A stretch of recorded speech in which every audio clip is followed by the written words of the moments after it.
एक समय शहर से कुछ ही दूरी पर एक मंदिर का निर्माण किया जा रहा था। मंदिर में लकड़ी का काम बहुत था, इसलिए लकड़ी चीरने वाले बहुत से मजदूर काम पर लगे हुए थे। यहां वहां लकड़ी के लट्टे पड़े हुए थे और लट्टे वदेता तरना दाम शहतीर चीरने का काम चल रहा था। सारे मजदूरों को दोपहर का भोजन करने के लिए शहर जाना पड़ता था, इसलिए दोपहर के समय 1 घंटे तक वहां कोई नहीं होता था। एक दिन खाने का समय हुआ तो सारे मजदूर काम छोड़कर चल दिए।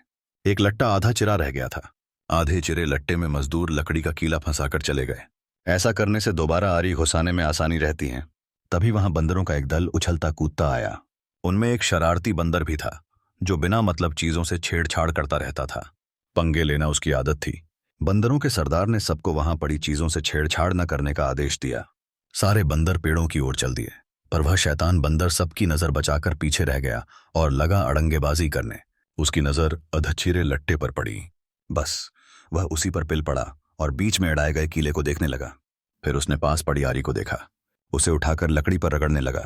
उससे किर्रर किर्रर की आवाज निकलने लगी तो उसने गुस्से से आरी पटक दी। उन बंदरों की भाषा में किर्रर किर्रर का अर्थ निखट्टू था। वह दोबारा लट्टे के बीच फंसे कीले को देखने लगा।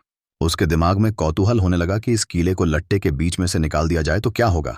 अब वह कीले को पकड़कर उसे बाहर निकालने के लिए जोर आजमाइश करने लगा। लट्टे के बीच फंसाया गया कीला तो दो पार्टों के बीच बहुत मजबूती से जकड़ा गया होता है, क्योंकि लट्टे के दो पार्ट बहुत मजबूत स्प्रिंग वाले क्लिप की तरह उसे दबाए रहते हैं। बंदर खूब जोर लगाकर उसे हिलाने की कोशिश करने लगा। कीला जोर लगाने पर हिलने व खिसकने लगा तो बंदर अपनी शक्ति पर खुश हो गया। वह और जोर से खौं खौं करता कीला सरकाने लगा। इस धींगा मुश्ती के बीच बंदर की पूंछ दो पार्टों के बीच आ गई थी, जिसका उसे पता ही नहीं लगा। उसने उत्साहित होकर एक जोरदार झटका मारा और जैसे ही कीला बाहर खींचा, लट्टे के दो चिरे भाग फटाक से क्लिप की तरह जुड़ गए और बीच में फंस गई बंदर की पूंछ। बंदर चिल्ला उठा। तभी मजदूर वहां लौटे। उन्हें देखते ही बंदर ने भागने के लिए जोर लगाया तो उसकी पूंछ टूट गई। वह चीखता हुआ टूटी पूंछ लेकर भागा। सीखा, बिना सोचे समझे कोई काम न करो।